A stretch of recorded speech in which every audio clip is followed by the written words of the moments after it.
DMK was one of only 2 teams that were not affected by the aero and chassis regulation changes. Due to Sebastian Vettel being picky with his driver requirements, the team signed Carlos Sainz in his place. Because of this, Sebastian took the vacant Red Bull seat left by Kimi Raikkonen, who decided to call time in racing. With Sainz going to Dreamer, this made McLaren sign Daniel Ricciardo in his place, with Sergio Perez going from Racing Point to Renault, being replaced by Nicolas Latifi. Williams also signed another rookie to their lineup in the form of Nick de Vries.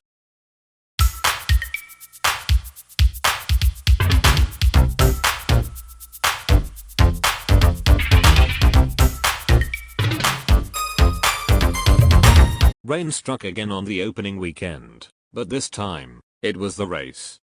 This is not okay. This didn't dampen Jackson and Carlos' spirits, as they went on to take P1 and P5 respectively.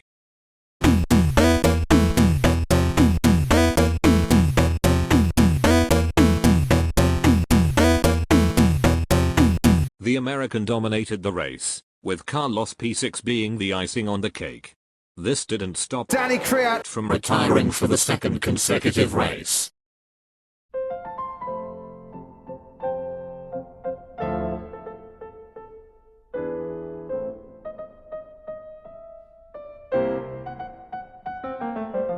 Literally the same result as the last race.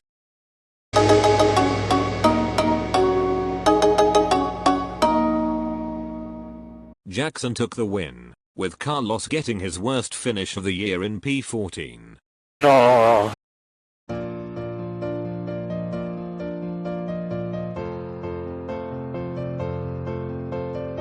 Dreamer lapped every single car, with Sainz retiring from the race.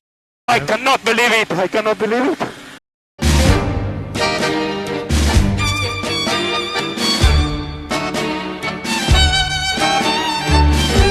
Jackson took an easy win, with Sainz finishing 3rd, making for DMK's first double podium. Oh, send it!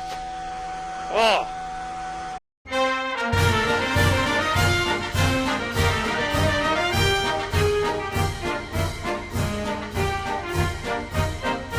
Even though the Black Missiles got a 1-2 on the road, Carlos had to drop to 3rd with a 5-second time penalty.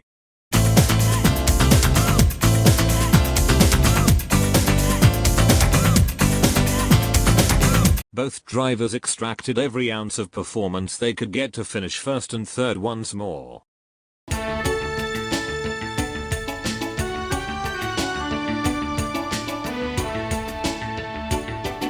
Jackson got a good start, considering he was the only one starting on mediums.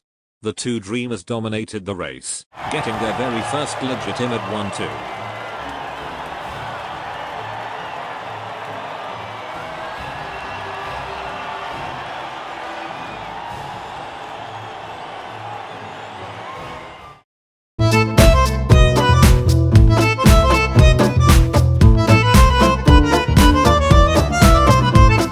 The team made the most of the mixed weather to take another 1-2.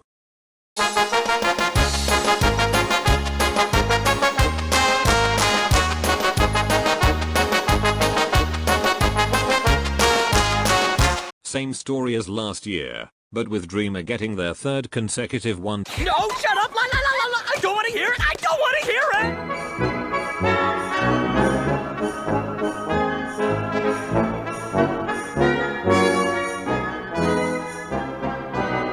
With mixed weather in qualifying shuffling the grid around. Multiple cars were in places they wouldn't be in. This meant while Jackson won, Carlos held on to 13th for most of the race.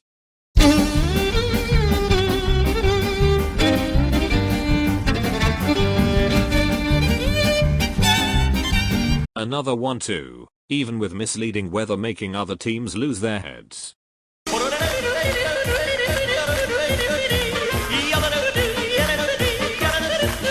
How many times do I have to say it?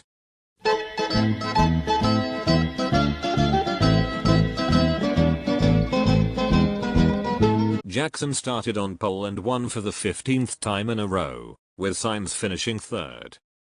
That wasn't the only win the American team got that day. And so the celebrations begin, and well earned they are indeed.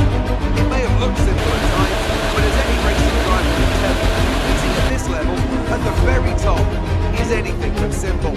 There's no catching them now then. We have a new World Drivers' Champion.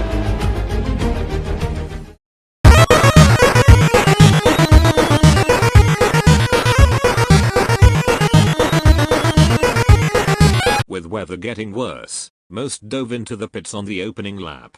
With Dreamer getting a 1-2 in the longest race in the team's history, they managed to seal the Constructors' title. Yeah, baby! With both championships secured, and Jackson getting the same result in every single race, the rest of the year were basically exhibition races where people fought for second. With that in mind, let's fast forward through the rest of the year. 1 only pitting on the last lap, 1 with Esteban Ocon getting his first podium, 1 without pitting at all, 1 after coming from the back to lapping everyone, 1 after lapping everyone again, 1 with Carlos making it a 1-2, with Jackson having low oil pressure in the closing stages. Phew! At season's end, here is how the final standings looked. 2021 was a massive improvement from last year for Dreamer Motorsports' Kira Morimi, with hope that they can be even stronger in 2022.